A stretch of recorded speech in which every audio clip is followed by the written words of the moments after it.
اگلا سوال یہ ہے کہ محرم الحرام میں اہل تشیع کی جانب سے ماتم، جھولے، تابوت اور اس طرح کے جو افعال کیے جاتے ہیں، کیا یہ شرعی طور پہ درست ہیں؟ کوئی شریعت سے اس کا تعلق نہیں، سب کی سب بدعات ہیں، دین کے اندر ایگزیجریشن کی گئی ہے، اور اس سے بھی آگے بڑھ چکے ہیں. اب تو زنجیر زنی اور چھریاں مارنے تک بات آ چکی ہے. حالانکہ مفتی اعظم جو ہیں ایران کے خامنائی صاحب، ان کا فتویٰ ہے کہ یہ حرام ہے چھری مارنا اپنے آپ کو. لیکن آپ کو پتہ ہے انڈیا، پاکستان، بنگلہ دیش میں جو شیعہ ہیں یہ تو شیعہ ہے ہی نہیں ہے، یہ تو ذاکرین کے فالورز ہیں. کوئی علمی شغف ان کا ہے نہیں ہے. انہوں نے رسومات کا نام جو ہے وہ اہل بیت اور مکتب اہل بیت اپنے آپ کو کہہ رہے ہیں.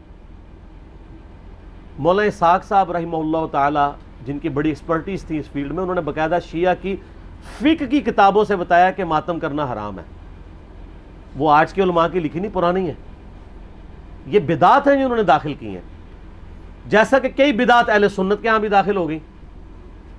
یکم محرم کا جلوس بھی تو بدعت ہے نا. اگر 10 محرم کا بدعت نکالا ہوا انہوں نے، پروگراموں کے میں خلاف نہیں ہوں، آپ کریں، سارے خلفائے راشدین کے پروگرام کریں، لیکن سڑکیں بلاک کر کے لوگوں کو تکلیف میں ڈالنا، مریض ہاسپٹل تک نہ پہنچ سکیں، بچے سکولوں تک نہ پہنچ سکیں، اور اس طریقے سے یہ معاملات کو کرنا، یہ نہیں ہونا چاہیے. آپ کنٹرول انوائرمنٹ کے اندر کسی گراؤنڈ میں سرمنی کریں، کسی مسجد میں کریں، کسی امام بارگاہ میں کریں، ضرور کریں. لیکن یہ جو باقی جو چیزیں، یہ جھولے اور ذوالجناح کے جلوس نکالنا اور یہ پنجے اور اس کے نیچے سے گزرنا، اور پھر آج کل تو گھوڑوں کو دفنا بھی رہے ہیں، ٹھیک ہے. تو یہ سب کے سب بدعات ہیں دین میں داخل کی ہیں، اور اس کی وجہ سے شیعہ کی ان ایکٹیویٹیز نے یعنی مکتب اہل بیت کو نقصان پہنچایا ہے. بجائے کہ ان کی تعلیمات کو سامنے لایا جاتا، ان لوگوں نے ان معاملات میں ڈالنا شروع کر دیا. ماتم بھی بالکل حرام ہے. میں نے یوٹیوب پہ میرا کلپ آلموسٹ 20 لاکھ کے قریب لوگ دیکھ چکے ہیں. ماتم کے حق میں شیعہ کے 3 دلائل، میں نے اس کا جواب دیا ہے، اور اس میں جو ایک ٹاپ آف دا لسٹ یہ پیش کرتے ہیں، میں حصول برکت کے لیے عرض کر دیتا ہوں. بلکہ میں اگلے دن ایک شیعہ عالم کو دیکھ رہا تھا، تو وہ دنیا ٹی وی پہ ایک پروگرام تھا، اس پہ بیٹھ کے وہ کہہ رہے تھے کہ جی پہلا ماتم تو سیدہ عائشہ نے کیا ہے. ٹھیک ہے، نہیں نام میں نہیں لیتا، آپ سب کو پتا ہے، کیونکہ نام والی پالیسی اب نہیں ہے. تو اب اس بیچارے کا بھی قصور نہیں ہے، اس نے اپنے بابوں سے ہی سنا ہوا ہے.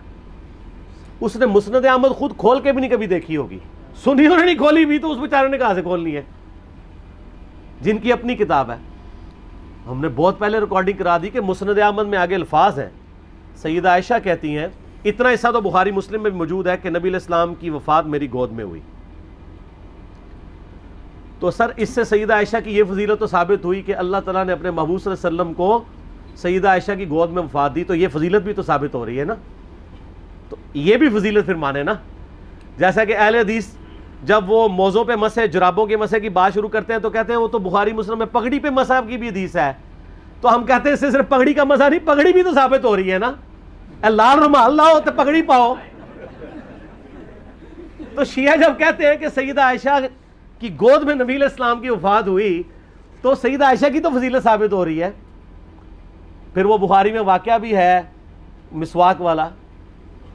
تو مسند احمد میں آگے الفاظ ہیں کہ سیدہ عائشہ کہتی ہیں جب نبی علیہ السلام کی وفات ہوئی تو میں نے آپ کا سر تکیے پہ رکھا اور باقی عورتوں کے ساتھ مل کے میں نے اپنے چہرے کو پیٹنا شروع کر دیا. وہ کہتے ہیں نہیں دیکھیں نہیں، یہ ماتم کا آغاز تو وہیں سے ہوا ہے. لیکن اس کے آگے الفاظ ہیں کہ یہ میری کم عمری اور ناسمجھی کا نتیجہ تھا. تو اگر یہ انہوں نے ثواب سمجھ کے کیا ہوتا تو کہتی کہ یہ میری میچیورٹی اور ثواب کے حصول کا ذریعہ تھا. تو سیدہ عائشہ کا رجوع ثابت ہے. یہاں پہ بھی ایک دفعہ جن دنوں میں ہم مناظرے وغیرہ کر لیا کرتے تھے، یعنی آج سے 10 سال پہلے کی بات کروں، تو ایک شیعہ ذاکر آئے تو وہ بھی کتاب اٹھا کے اپنی لے آئے کہ جی یہ سیدہ عائشہ نے. میں نے کہا یار تمہیں بھی دھوکہ دیا کہ ہم مسند احمد کھول کے آپ کو دکھاتے ہیں، یہ تو ہمارے حق میں دلیل ہے. تو یہ آدھی روایتیں بیان کرتے ہیں. تو سیدہ عائشہ کا کوئی ماتم ثابت نہیں. دوسری دلیل یہ وہ قرآن پاک سے لیتے ہیں کہ جب فرشتوں نے آگے بشارت دی سیدنا ابراہیم کی جو پہلی بیوی تھی سارہ کہ ان کے ہاں بھی اب اولاد ہوگی، تو انہوں نے حیرانگی میں اپنا چہرہ پیٹا تھا، جیسے عورتیں کہتی ہائے اب بڑھاپے میں ایک 80-90 سال کی بوڑھیا پریگننٹ ہو جائے تو وہ تو پریشان ہی ہوگی نا. یہ انہوں نے یہ تو نہیں تھا کہ ہر سال وہ چہرہ پیٹنا شروع کر دیتی, ایک واقعہ تھا اور اسے ماتم کا ثبوت نکال لیتے ہیں. یعنی کوئی بات دیکھا کریں, اس طرح چیزوں کا ثبوت نہیں نکلتا. اور تیسرا وہ کہتے ہیں ویسے کرنی نے دانت توڑ دیے تھے. دیکھیں اس میں تو میں نے اتنی بڑی ان کو پھکی دی ہے کہ وہ تو قیامت تک بھی ڈکار آتے رہیں گے اس کے. ہاں میں نے بتایا کہ بخاری مسلم دونوں میں موجود ہے کہ سہل ابن سعد السعدی رضی اللہ تعالیٰ عنہ کہتے ہیں کہ اللہ کی قسم میں جانتا ہوں کہ غزوہ احد کے موقع پہ جب نبی صلی اللہ علیہ وسلم کے دانت شہید ہوئے تھے اور آپ کا خون نہیں رک رہا تھا تو کس نے نبی علیہ السلام کے زخم کو دھویا تھا اور کس نے مرہم پٹی کی تھی. تو انہوں نے بتایا کہ ڈھال میں سیدنا علی جو ہے پانی لے کر آئے اور ڈھال کو الٹا کریں تو پیالہ بن جاتی ہے.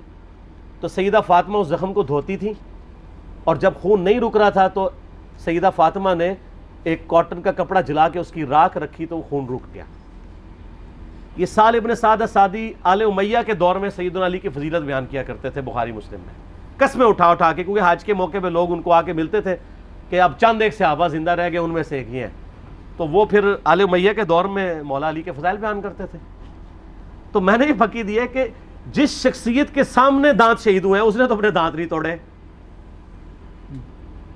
زیادہ افیکٹ تو اس بندے پہ ہو جس نے اپنی آنکھوں کے سامنے مرم پٹی کی, یعنی سیدنا علی اور سیدہ فاطمہ, انہوں نے دانت توڑے ہیں دونوں نے. کیا تو کیا اویسے کرنی کو آپ ان سے بڑا عاشق رسول کہیں گے؟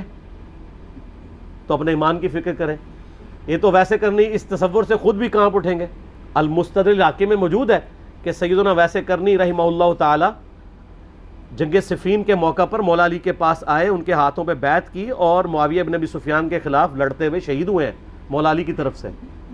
یہ المستدرک الحاکم میں موجود ہے. تو جو شخص خود علی کا مرید ہے اس کو آپ جو ہے وہ علی سے بڑا عاشق رسول ثابت کریں گے؟ جعلی واقعات ہے. صوفیاء نے پھیلائے, شیعہ نے بھی ہاتھوں ہاتھ لے لیے. اس سے بڑی بات بھی کہنا شروع کر دیا کہ جناب کیلا ویسے کرنے کے لیے نازل ہوا ہے. اور ظالموں, وہ کیلے کا ذکر قرآن ہی موجود ہے. کیلا پہلے دا ہے, اللہ دے بندے ہو ابھی گپے مشہور کی ہوئی ہیں. اور لوگ آج کل وہ کہتے ہیں دانتوں میں درد ہو تو آپ ویسے کرنی کہ 2 نفل پڑھ لیں, یہ کر لیں. سر دانتوں میں درد ہو تو کسی ڈینٹسٹ کے پاس جائیں. ہو سکتا ہے اندر سے کوئی ہاڑ کھائی گئی ہو, آپ کی کوئی کیڑا لگ گیا ہو, کوئی صفائی کروائیں, کوئی اس کی آپ روٹ کنال کرنی ہو سکتا ہے اس کی کیپنگ ہو. ٹھیک ہے, یہ اس طرح کی کہانیاں نہ کرایا کریں. ہاں